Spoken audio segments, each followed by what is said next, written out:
Atreverse a soñar, aprender a creer, sonreír, intentarlo y perder.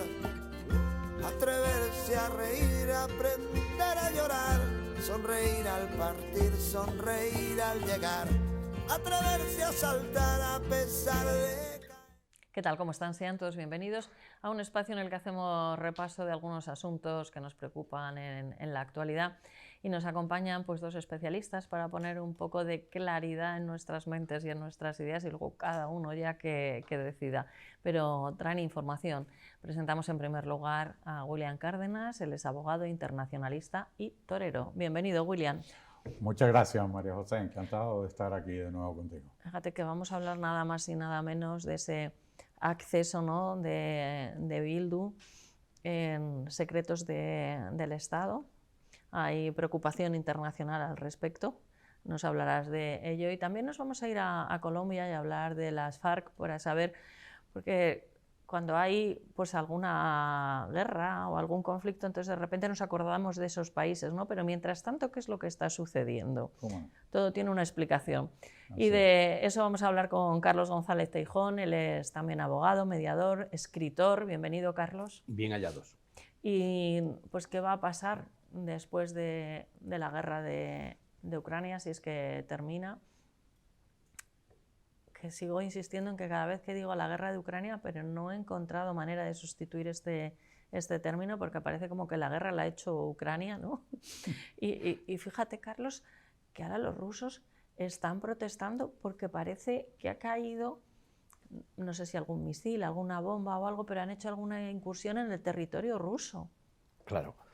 Se le llama la guerra de Putin, porque evidentemente yo el otro día estaba viendo un reportaje de un equipo internacional sobre Putin y salían las imágenes, los mediadores nos fijamos muchísimo en la imagen corporal, nos informa muchísimo y a veces le hago hincapié a amigos míos y a familiares, por ejemplo, cuando el ministro de Defensa le entregaba las medallas a aquellos 4 soldados heridos, si habéis visto las imágenes, y yo les decía, ahora que se puede en la televisión, páralo, mira la expresión del soldado recibiendo la medalla, mírale la cara de asco y cómo se gira para un lado cuando se va a acercar a él el ministro.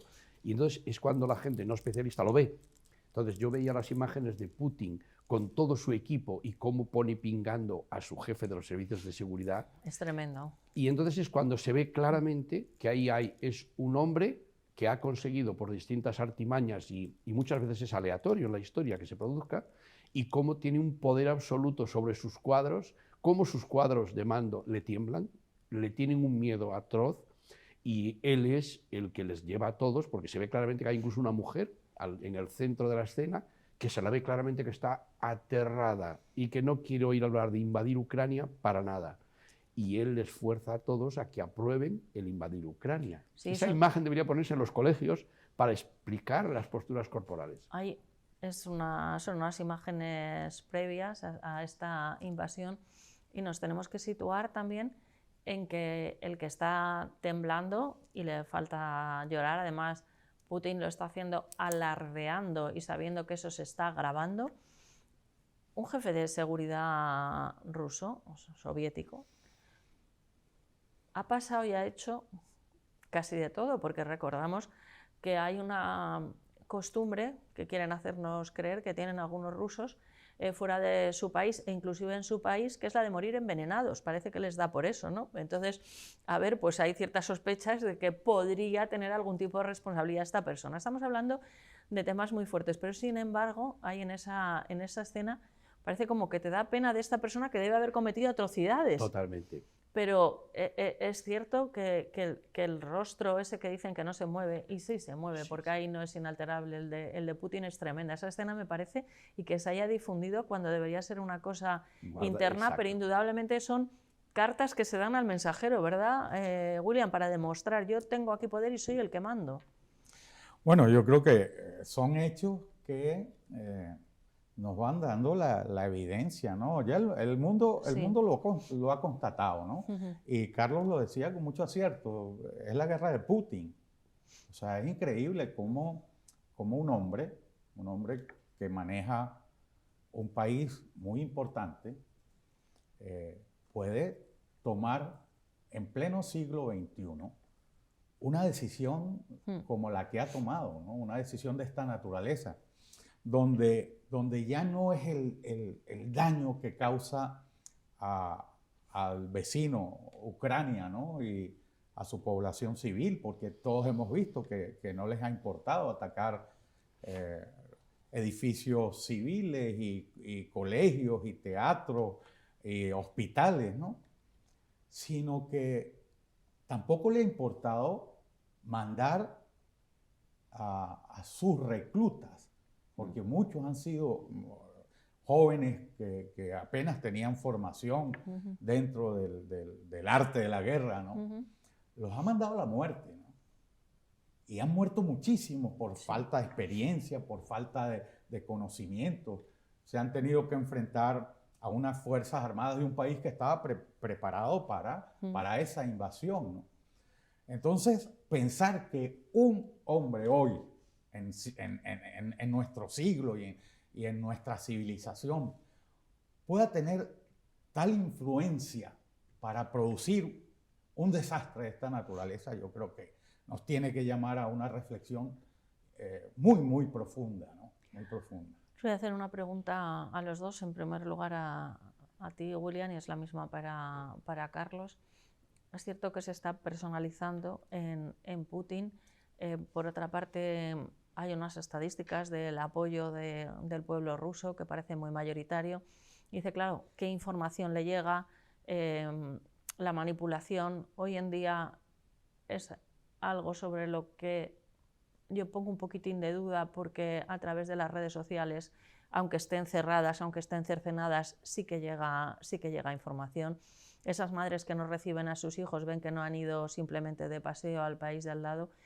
¿Tú no crees que, fíjate, es una pregunta inducida con respuesta, ¿eh? Esto es una maldad sobrevenida?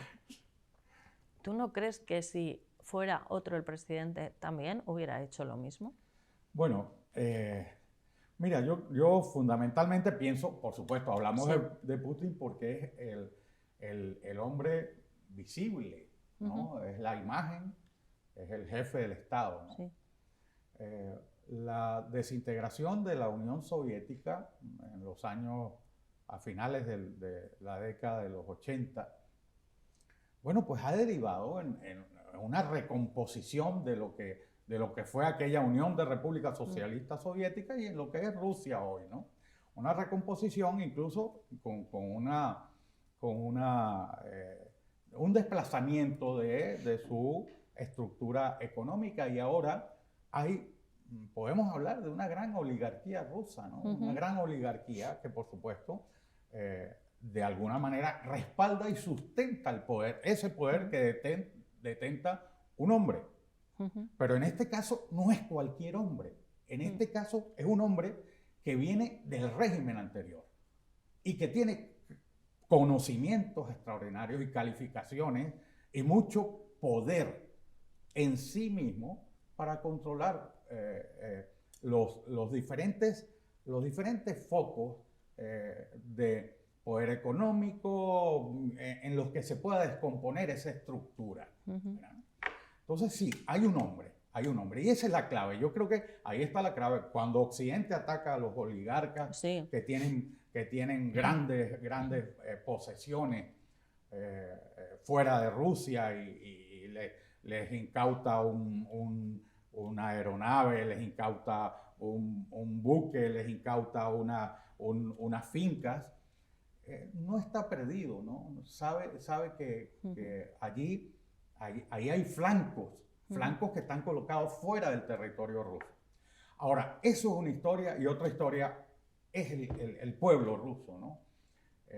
El Estado-Nación, lo que llamas el Estado-Nación, y sabes que el Estado-Nación muchas veces se manipula, ¿no? En Rusia se está manipulando la información para que el pueblo ruso tenga acceso a la información que le interesa al régimen. Y bueno, de alguna manera logras esos balances, esas informaciones, encuestas que dicen que más de la mitad del pueblo ruso avala lo que está haciendo Putin, ¿no? Pero ahí hay muchísimas falsas verdades, muchísimos matices, y hablaba con Carlos hace un momento de y la gente, los padres de esos chicos que fueron a pelear allí, ¿avalan esto? Yo creo que no, yo creo que no. Esta es una aventura que puede tener terribles consecuencias para todos los seres humanos, ¿no? Desde luego. Carlos. Bueno, vamos a ver. Como me presentas muchas veces como mediador, pues, ¿qué tenemos los mediadores? Pues los mediadores lo que nos ha dado es una formación para intentar, cuando vemos varias personas en un conflicto, intentar estar por encima de cada una de esas partes, saber verdades absolutas. No hay nadie que en un conflicto tenga más del 80% de razón. Y no hay nadie que en un conflicto no tenga al menos el 20 o el 25% de razón. Luego, las razones lineales de todo blanco, todo negro, no existen. Lo que pasa es que a los seres humanos nos gusta creer que la vida es en blanco y negro, y además es más cómodo. Hay un libro maravilloso que aquí sabes que siempre recomendamos, de George Steiner, tal como suena, George Steiner con S líquida, que se llama Nostalgia del absoluto, donde precisamente lo escribe contra el marxismo, fundamentalmente, diciéndoles que, claro, lo que buscan es una especie de estado perfecto, justicia perfecta, mundo perfecto, absoluto, y eso no existe nunca, y la gente quiere creer en ello. Dicho todo esto, lo que está sucediendo en Rusia, los grandes expertos mundiales somos los españoles, porque los jesuitas tenían como lema, y además entrecomillado, dadme al niño y os daré al hombre. ¿Qué querían decir los jesuitas con dadme al niño y os daré al hombre? Algo en lo que aún no está conocido por la población, no se usa todos los días, e incluso profesionales como los periodistas no hablan de ello, que es que si tú coges a un chico o chica de 10, 12, 14, 15 años y comienzas a introducir en su mente una información adecuada, pues con 32 años cree que es un caballo y relincha como un caballo y es capaz de galopar como un caballo y cargar una carga como un caballo. Lo que alguien dirá, este hombre está loco. No, está loco el que no se da cuenta que a una sociedad se la manipula y se le puede hacer creer lo que uno crea conveniente. Todo eso es lo que ha sucedido en Rusia. Mira si es grave que ahora hay unos datos últimos, que es que en los soldados que han tenido que salir corriendo de varias ciudades al norte de Kiev y han dejado los petates, resulta, William, que en sus petates llevaban los uniformes de gala. ¿Por qué llevaban los uniformes de gala? Porque les dijeron que iban a desfilar por Kiev, que iban a ir a Kiev y iban a desfilar por Kiev y tenían que llevar el uniforme de gala. Lo que yo digo es, ¿cómo es posible que los oficiales del ejército ruso, que ellos sí sabían a dónde iban y sí sabían lo que iba a pasar, tengan esa capacidad de manipulación a sus pobres soldados? Luego, en una sociedad no podemos ver un culpable como Putin, que es un elemento muy importante, ni siquiera una élite que esté al frente de 200 o 300 personas. No, todo el elemento de una sociedad participa de esa sociedad, unos porque no pueden, otros porque son manipulados, otros porque les conviene, y hace falta ser una heroína a la periodista que salió con el cartel en las noticias, porque le han fastidiado la vida, pero ella, su valor y su, diríamos, inconsciencia e imprudencia le llevó a poner aquel cartel famoso que todos hemos visto. Sí. Pero claro, ha sido una heroína, es decir, hay entre 7.000 y 10.000 personas que se sepa detenidos hoy en Rusia simplemente por ir a una calle y poner un papel en blanco. Hay un señor que habéis visto las imágenes, le detienen con un folio en blanco, levanta un folio en blanco con las manos de paz. Y llegan los policías y le detienen. ¿Por qué? Porque lógicamente todo el mundo sabe que ese hombre está protestando y todo el acto de protestar es castigado.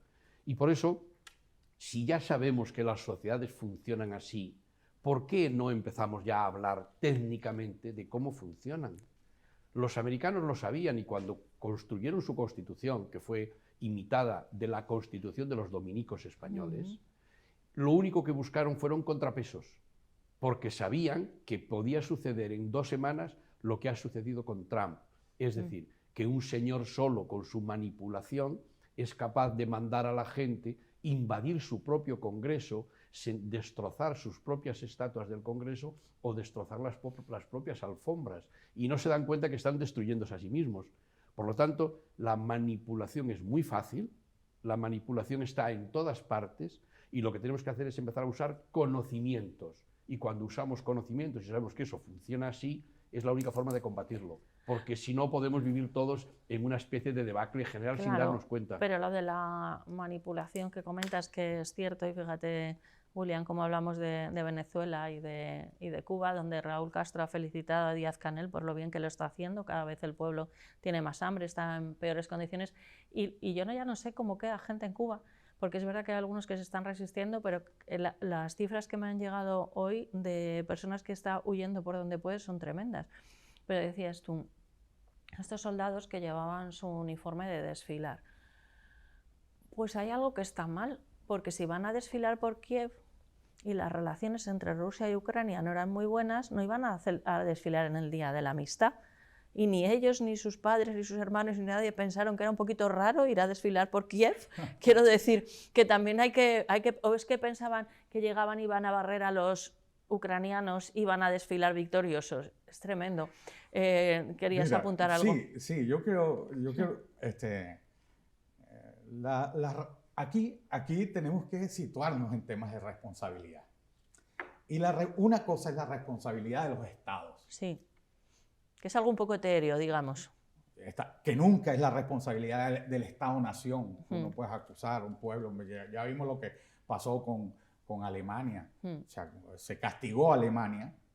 La nación sufrió las consecuencias y los rigores de las sanciones, pero sanciona al Estado, ¿verdad? Pero hay otro esquema de responsabilidades, que son las responsabilidades del hombre, las responsabilidades individuales. Y en esto, yo es que me he especializado en el tema del derecho penal internacional, ¿no? Y en el tema de las responsabilidades individuales, bueno, venimos evolucionando, ¿no?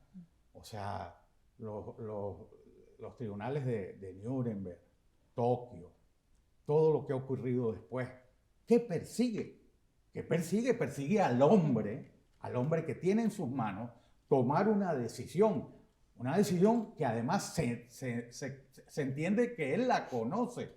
O sea, tú no puedes ser jefe de un Estado sin conocer los convenios de Ginebra del año 47 y 49 que te impiden atacar hospitales, que te impiden atacar edificios donde sabes que hay población civil, que te impide atacar escuelas, colegios, a perseguir a los civiles, a ejecutar a los civiles, ¿no? Entonces, cuando el hombre, en este caso el jefe de Estado, es responsable de eso, bueno, ese hombre tiene que en algún momento responder por eso que ha hecho. Entonces, hay responsabilidades personales que son perfectamente definidas y que son perseguibles, por supuesto. Entonces, aquí lo que estamos viendo es que si no tomamos en cuenta eso, estaríamos ante el retroceso de 100 años de civilización, ¿no? O sea, el mundo no ha servido para nada, no nos ha valido nada todo lo que hemos sufrido, todo lo que hemos evolucionado, todo lo que hemos pensado y todo lo que hemos razonado para tratar de evitar estas situaciones. No quiere decir que las vas a impedir, no las puedes impedir. No. A veces aparece un señor así, pero cuando ocurren las situaciones tenemos que estar claros en que hay responsabilidades personales y que esas personas tendrán algún día que responder de ellas, ¿no? Carlos. Deben responder. Y lo que estamos tardando ya es en crear verdaderos tribunales de la ONU. Lo que pasa es que, de nuevo, y tú eres mucho más experto que yo en diplomacia internacional, no debemos autoengañarnos. El primero que no ha reconocido ni reconoce el Tribunal Penal Internacional es un estado pequeñito que está ahí entre California y Florida y debajo de Oregón, y que tiene algo de influencia en el mundo. Y ha dicho que nadie puede juzgar a sus soldados, y menos aún a sus generales, hagan lo que hagan en cualquier campo de batalla. Luego tenemos que dar ese paso. ¿Cuál es el paso? El paso es superar en la historia un momento que fue muy importante para bien, que fue después de la Guerra de los 30 años religiosa, la Paz de Westfalia, donde se dejó bien claro que nacía lo que se llamó entonces la soberanía nacional. Y eso ha de desaparecer. El problema es que ya vender esto hoy en el mundo, pues a la gente le extraña. No puede un soberano de Birmania o de Tailandia coger a quien sea y meterlo en la cárcel sin juzgarlo, matar a poblaciones, lo que está haciendo ahora Putin. Pero ¿cómo podemos hacer todo eso? A través de tribunales de la ONU, donde evidentemente a través de juristas expertos, como pueda ser tú, se juzga a esas personas en unos presupuestos básicos de la humanidad. Matar, violar y robar en tailandés, en budismo, en judaísmo o en cristianismo está mal. Y Carlos, por lo tanto, eso ha de quedar absolutamente claro y ha de juzgarse a las personas que realizan esos actos de barbarie con esa impunidad. ¿Cómo se puede decir que, como tú has dicho hace un rato y María José, es que la gente se autoasesina? Es que parece ser que en Ucrania se nos ha dicho que la gente se suicida y que se suicidan para acusar a los rusos de malos. Oiga, Santa María de la Cabeza, dígame usted lo que quiera, pero no me diga usted que 2 y 2 son 17 porque tengo peras y manzanas y sé sumarlo. Por lo tanto, mientras no demos ese paso, pues seguiremos autoengañándonos. Carlos, ese paso ya se dio y existe el Tribunal Penal Internacional. Para quien lo reconoce. Espera. Existe. Hay 123 estados que son estados parte. El Tribunal Penal Internacional tiene jurisdicción en un estado que no lo ha reconocido, que es Ucrania. Pero resulta que el estado, que Ucrania admitió la jurisdicción, la competencia de la Corte Penal Internacional en temas el año 2014 y el año 2015. Claro, cuando tuvieron toda la invasión de... Claro, de crímenes de lesa humanidad, crímenes de guerra y genocidio. No incluyeron el crimen de agresión porque el crimen de agresión solo se perfeccionó, que está previsto en el Estatuto de Roma, solo se perfeccionó y entró en vigor a partir del 1 de julio del 2018. Entonces, todavía no era vigente y no se pudo incluir. Pero en este caso los crímenes de guerra sí están incluidos. Y sí tiene jurisdicción y competencia ese órgano que crearon las Naciones Unidas en 1998 y que entró en vigor está cumpliendo 20 años ahora mismo, el 1 de julio del año 2002. Yo llevo 20 años trabajando en ese tribunal penal, trabajando en el caso de Venezuela con muchos sinsabores. Tengo que decirte, Carlos, muchos sinsabores. Una Corte Penal Internacional que pretenda una jurisdicción universal, bueno, sabes que es un sueño muy ambicioso y muy difícil de realizar, pero se está en ese camino. Ojalá. Y claro, por eso hablábamos, Carlos, de razón y fe. Los que creemos en la justicia tenemos que tener fe, porque la razón nos asiste y en este caso, caramba, lo que estamos viendo nos debe hacer pensar en que es necesario que los responsables de esto rindan cuentas ante la justicia, ¿no? El dato que has dicho me parece sumamente interesante porque, claro, precisamente ahora el 2014 sabemos, porque que no sé si saldría un poco en las noticias o no nos acordamos o tenemos esa facilidad de olvidar, que para Ucrania fue muy fuerte porque podemos decir que desde entonces viven no en una guerra fría, en una guerra real, con un territorio ocupado. Entonces, todos esos que has tipificado, quiere decirse que los ucranianos de alguna manera sabían que eso podía pasar. Es impresionante, yo no desconocía ese dato. Para cerrar el tema de Rusia, simplemente quiero apuntar que también nos ha llamado mucho la atención muchas cosas, pero que ahora vengan con que Hitler también era judío, bueno, la única ventaja que le encuentro yo al comentario es que Israel, que se había mantenido un poquito al margen, igual ahora no se va a mantener al margen. Y también entre estos que les da la moda de morirse o de suicidarse, hay también una plaga en los últimos aproximadamente 42 días de 26, hay algún caso en España, en Lloret de Mar, hay también en Rusia, son oligarcas, casi todos relacionados con el asunto del gas y bueno, hasta algunos con notas de despedida, ¿no? Como si se hubieran suicidado, pero por ejemplo el caso de Lloret, por hablar nada más de uno, dicen que al principio lo investigaban como un presunto caso de violencia de género, porque había matado a la mujer y a la hija, pero a hachazos, y el señor se había suicidado sin una gota de sangre, o sea que era capaz de matar a hachazos sin tener una gota de sangre. El hijo ha dicho que eso no es creíble y bueno, se suma a 26 casos en 42 días. Pero, Carlos, eso es la desgracia, lo que estamos viendo, y tú te querías situar un poco en alguna conclusión positiva o en algo que nos dé una esperanza después de esta guerra, si es que termina. Bueno, la esperanza para mí es clarísima. Quizás a lo mejor no consigo explicarme bien como mediador, pero yo para mí lo tengo claro y voy a intentar explicarlo.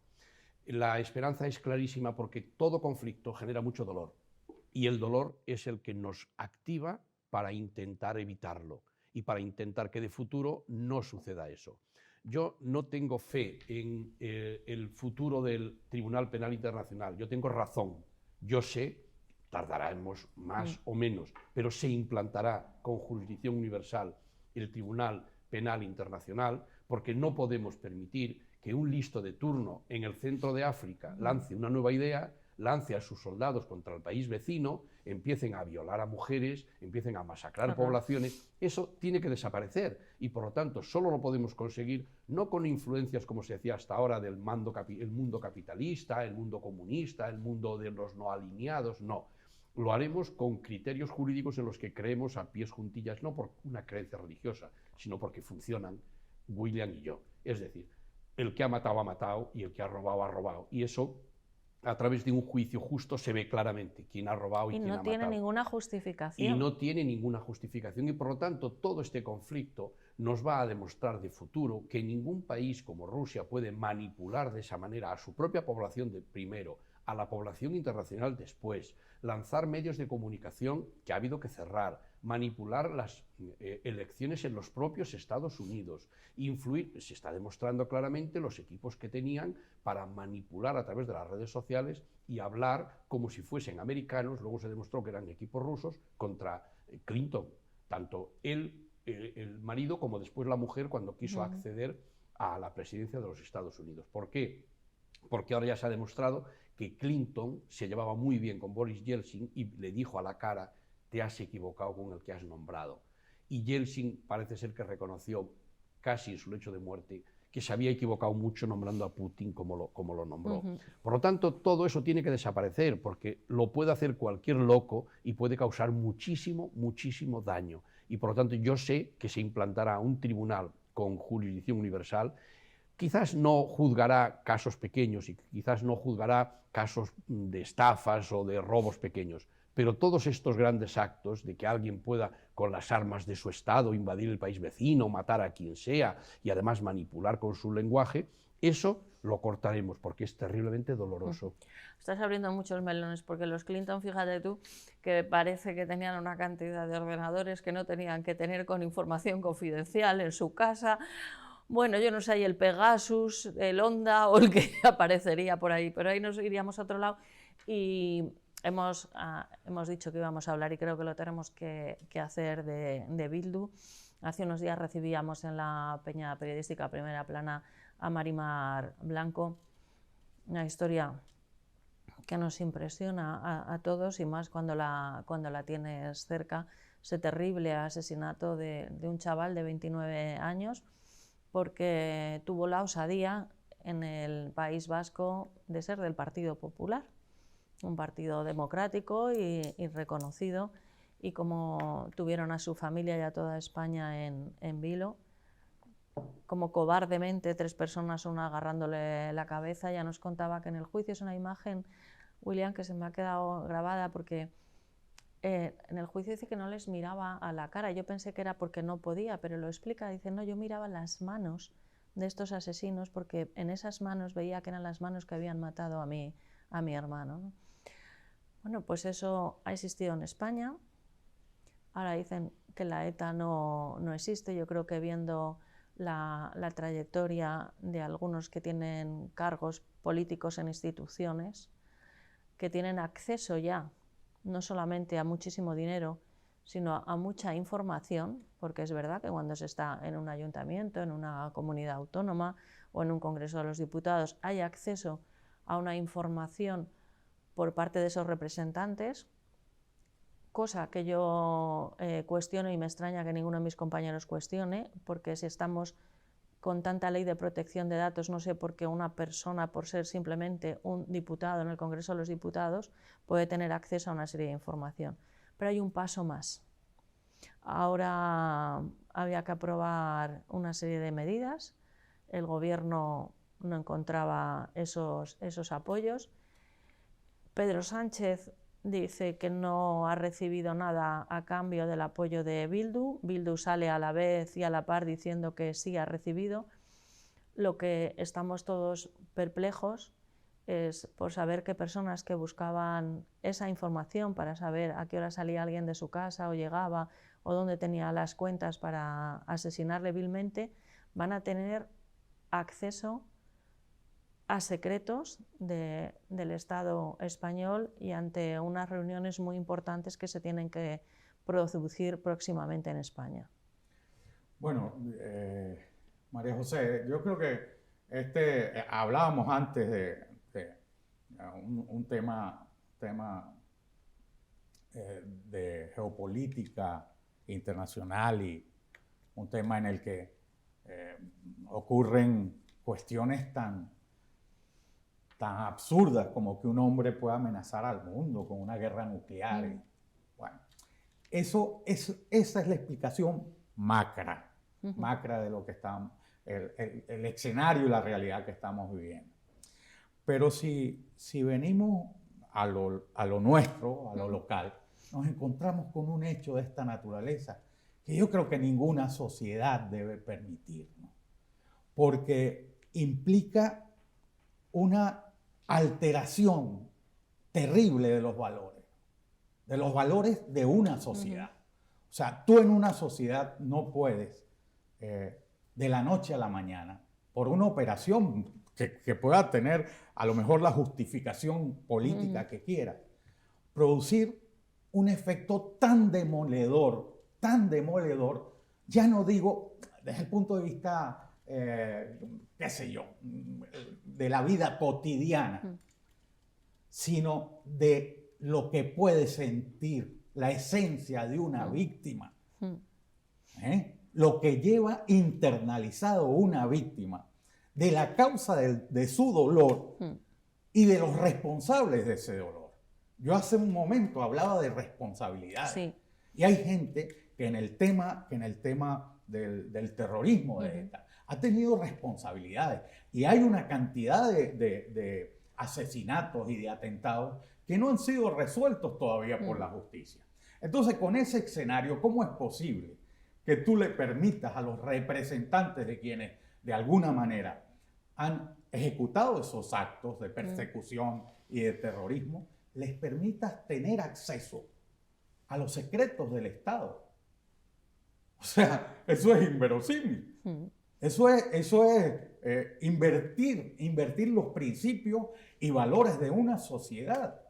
O sea, a lo mejor yo lo veo de esa manera porque soy abogado y porque estoy dedicado a este tipo de cosas, pero yo ya no busco la explicación en mis argumentos jurídicos. Es que me voy a los sentimientos de una persona que haya perdido un familiar, o a su hijo, a su madre, a su padre, a su hermano, a un amigo entrañable, ¿no? ¿Qué puede sentir esa persona, ¿no? Eso es un despropósito total y simplemente evidencia que vamos por mal camino. Este no es el camino. Una sociedad tiene que mantener unos patrones de conducta, de conducta social y de valores, y sus líderes tienen que dar un ejemplo de eso, ¿no? Pero no es nuevo. Mira, y a mí me preocupa, María José, antes lo conversábamos, a mí me preocupa porque nosotros en América, en Iberoamérica, nosotros somos seguidores, inconscientemente a veces, seguidores de lo que pasa en España, ¿no? De lo que pasa en España. Y hay un efecto de demostración de las políticas que aquí se aplican y cómo de alguna manera fluyen hacia los pueblos iberoamericanos, ¿no? Hemos visto con muchísimo dolor cómo en las negociaciones del gobierno colombiano con la guerrilla terrorista de la FARC, ¿verdad? Esas negociaciones han permitido que guerrilleros de la FARC terminaran con curules en el Congreso colombiano. Caray. ¿Qué son, Qué duro. ¿qué son curules? En los escaños. Ah, vale, vale. En los escaños Me lo imaginaba, pero no sabía si era algún galardón especial encima. No, en los escaños Sí. del Parlamento colombiano, ¿no? Eso, para miles de personas, ha sido una afrenta, una auténtica afrenta, ¿no? Y nosotros en Venezuela, nosotros nos miramos en esos espejos, en el espejo, este espejo español, y en el espejo colombiano, y a nosotros nos preocupa muchísimo, porque venimos arrastrando 20 años de dolor, como los 60 años que viene arrastrando Cuba. Entonces, ¿cómo explicarle a una sociedad que tú puedes manejar y mover? Que Nicolás Maquiavelo escribió algo que refleja a lo mejor conductas un poquito y que la política la justifica. Óigame usted, una cosa es la política, otra cosa es la moral, ¿verdad? La moral de un pueblo y la moral de una sociedad. Entonces, a mí realmente esto me parece que ha sido completamente erróneo, y en un momento, pero crítico, si hay un conflicto en Europa, y tú vas a permitir que gente que incluso de manera pública ha expresado su respaldo a Putin y a Rusia, ¿no? Como lo ha hecho Nicolás Maduro también. Sí. ¿No? Entonces, tú le vas a permitir a esa gente que tenga acceso a los secretos oficiales y que conozca lo que se está conversando en la OTAN. Bueno, las reservas que deben tener dentro de la OTAN en relación a lo que podrán decir a partir de ahora, yo creo que van a ser muy importantes. Entonces, en ese sentido me parece increíblemente preocupante lo que ha ocurrido, ¿no? Carlos. Bueno, yo creo que William, que es un experto, ha puesto encima de la mesa muchas escarolas, muchas lechugas, muchos repollos, y hay muchas hojas ahí que desmembrar. El problema, para bien de los seres humanos, es que estamos aprendiendo cada día y que la vida es un aprendizaje. Oye, pero hay algunos que no aprenden, Carlos, perdóname. Debemos aprender y por lo tanto debemos saber que la vida no es lineal. Siempre son fuerzas contrapuestas. Decís una frase que si os la pongo con la cámara al revés, vosotros mismos os vais a sorprender. Es decir, si un diputado del Congreso de los Diputados no tiene acceso a decidir qué son o no secretos del Estado, entonces ¿quién? No, yo no es lo que yo he dicho. A mí lo que me preocupa es el acceso que tienes desde un ayuntamiento, una comunidad autónoma, a datos personales de los vecinos de esas localidades. Y tienes toda la razón del mundo. Y entonces, a mí, que quiero decir que cuando estás con tanta protección de datos, que alguien sepa, porque yo no soy político, quiero decir, lo del portal de la transparencia y todo eso, lo he aceptado cuando lo he tenido que hacer, no tengo que ocultar nada, pero tampoco quiero a quienes sé, y voy a utilizar una palabra muy simple, pero es así, que son malos, porque el problema de Bildu, que tenga esa información, es que no la quiere para nada bueno. Entonces, claro que sí, que los diputados, por supuesto, están para legislar y para todo, pero no para la maldad. Yo voy a ello. Entonces, y yo me siento violada en mi espacio. Y yo también. Lo que tenemos es que abrir todos estos conceptos, aprender todos cada día y darnos cuenta que muchas veces lo que hacemos es designar a los políticos, a los partidos, a los demás como los malos. Ha sido muy destacado, aunque a mi modo de ver poco criticado, la media sociedad vasca. ¿Cómo es posible que yendo a misa y siendo y declarándose católicos y declarándose cristianos, cuando mataban al vecino de al lado miraban para otro lado? ¿Cómo es posible? La propia Iglesia.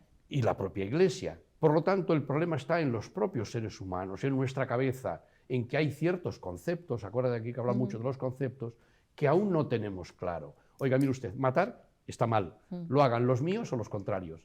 El problema es que aún vivimos en una sociedad española que necesita mucha maduración, donde si matan los míos, qué majos son, qué bien matan, y hay que ver que se fastidie, pero si matan los otros a asesinos, que sois muy malos.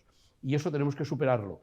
Todo el que mate está mal, muy mal, y no debe hacerse. Y debe ser rechazado. Y toda autoridad política que viene de movimientos violentos debe ser rechazado, aunque no tenga las manos directamente manchadas de sangre y no se ha hecho. Y todo el que ha mirado para otro lado debe ser rechazado y no se ha hecho. Por lo tanto, yo entiendo que lo que tenemos es muchos problemas de base que tenemos que resolver y que tenemos que dejar claros. Por ejemplo, los secretos oficiales. Claro, es que el desconocimiento que tenemos, cuando yo escucho todos los días las noticias, me da la risa, quizás como, bueno, pues como profesional mediador. Va todo en un bloque, lo que son 3 escalones totalmente diferentes. Y voy a intentar explicarlo. Una cosa es la información. Es decir, entonces el CNI, si un general está preparando un golpe de Estado, ¿no debe saberlo? ¿De verdad que no debe investigarlo y ver que se está moviendo? ¿Qué pasa? ¿Que tiene que ir a un juez cuando ya tenga un documento donde ese general con 7 generales más han movido el armamento para dar un golpe de Estado? Entonces, ¿para qué narices queremos a los espías si no hacen una labor preventiva para conocer todo eso? Y cuando vayan al juez, ¿qué le dicen? Señoría, que nosotros pensamos que un general va a dar un golpe de Estado. El juez se le reirá y dirá, oiga, ¿cómo le voy a autorizar a usted que haga escuchas? No, traiga usted un documento. Entonces, ¿cómo le traigo a usted el documento si previamente no le he espiado? Es decir, estamos jugando con 3 datos que son diferentes. Una cosa es la información. El CNI debe espiar los teléfonos de todos los parlamentarios, de todos los generales y de los abogados como yo. Segundo escalón, el problema está en qué uso hacen de esa información, quién la conoce, cómo la maneja, dónde se archiva, porque si no el Estado no está protegido si no tienen esa información. ¿Cuál es el tercer escalón más importante? Que va todo pegado como si fuese un bloque. El tercer escalón es qué uso se hace de esa información. Claro que si a mí como abogado y empresario que soy me espía el CNI y resulta que lo sabe la directora o el segundo de a bordo y llama a su hermano y dice, oye, ¿tú no tienes un negocio con el tal Carlos González ese? Sí, pues que sepas que el otro día le espié y en el piso que te está comprando o vendiendo, él lo vende por tal precio, por tal... Hombre, pues claro, ese es el tercer escalón donde el uso que se haga de esa información sí que tiene que estar totalmente vigilado y penalizado. Pero ¿cómo el CNI no va a investigar y tener conocimiento exhaustivo de los movimientos de todos los posibles independentistas? Entonces, ¿para qué está? Si no está para espiar actos preventivos, ¿para qué está? El problema es el uso que se haga de esa información y el problema está en los actos que se cometan en función a esa información. Claro que si esa información que saca de un diputado la usa para un tema político el ministro de turno o el presidente del gobierno de turno, entiendo que es una falsedad absoluta de lo que debería ser una información para proteger al Estado. El problema es que aquí todo se nos llena la boca del Estado. Y el problema es que en el Estado no cree nadie más que Hegel. Hegel es el único que creía en el Estado y escribió mucho sobre él. Pero en el Estado no cree nadie, porque cualquier partido político, todos los del espectro, nos lo han demostrado 100 veces. Nos hemos quedado, yo que pertenezco a la Comisión de Asuntos Laborales de COE, nos hemos quedado todos estupefactos. ¿Cómo es posible que Vox y el PP hayan votado en contra radicalmente de un acuerdo de COE? Entonces, ¿el Estado dónde está? ¿Dónde están los intereses de Estado más allá de los intereses partidistas? Cuando ahora vemos que un decreto que beneficia a todo el mundo con la gasolina, con ayudas y con ayudas a empresa, y hay desde Esquerra Republicana a Vox que votan en contra, entonces, ¿qué le interesa a usted? ¿El Estado o le interesa la victoria política en ese momento? Por lo tanto, debemos empezar a desgranar todas estas hipocresías de todos y empezar a hablar con lenguajes que nos entendamos, en lenguajes medianamente claros. El CNI está solo para una cosa, para espiar. El problema está en qué uso haga de esa información y el tercer escalón, qué efectos puede llevarle a realizarla. Pero la información tiene que tenerla, porque si no, no tiene sentido. Voy primero a matizar unas cosas y te doy la palabra, William. Primero, quiero pensar, o por lo menos el entorno que tengo yo en España, en mi país, en mi patria, que no vemos bien que se asesine a nadie, ya tengan nuestras ideas o no. Otra cosa es que hablen los nuestros o no los nuestros y les aceptemos todos los argumentos, pero creo que el asesinato está mayoritariamente condenado. Referente a lo de el espionaje, CNI creo que no está solamente para eso, y lo que me preocupa de todo lo que está pasando es que volvemos a tener un gobierno que carga contra todas las instituciones de nuestra España. Cargan contra el rey, cargan contra los políticos, que ellos mismos ocupan esos espacios, y ahora cargan contra el CNI. Y nos presentan un CNI como si fueran Mortadelo y Filemón. Y entonces, si alguien que tenga acceso a la información que tiene un presidente del Gobierno de España y sus ministros, igual que los catalanes, igual que en otros niveles, no saben que hay escuchas, pero no el CNI. Es que vi en estos días a Iker Jiménez un programa estupendo, que hace unos reportajes de investigación fantásticos, que os habrá pasado, y es muy preocupante. Yo no he buscado en internet, por ejemplo, Gandía, y digo Gandía en el salón de mi casa y de repente me empiezan a aparecer cosas en el móvil. El móvil, la tele, parece que no se escucha, que coge esas palabras. Entonces, sabemos que hoy en día los datos es poder y que esos datos existen. Y entonces, bueno, nada más quería decir eso, que va mucho más allá, es un servicio de información que todos los países lo tienen, que hay una prevención y que no es que se dedican a espiar por espiar y a ver qué va a comprar este y a ver qué va a comer este. Hay unos indicios, hay unos protocolos y como en todo, pues se puede fallar. Y por cierto, quien falla en que sea escuchado o espiado un presidente del Gobierno de España o una ministra, no es el CNI, porque a ellos se les han dado las herramientas para que tomen cuidado.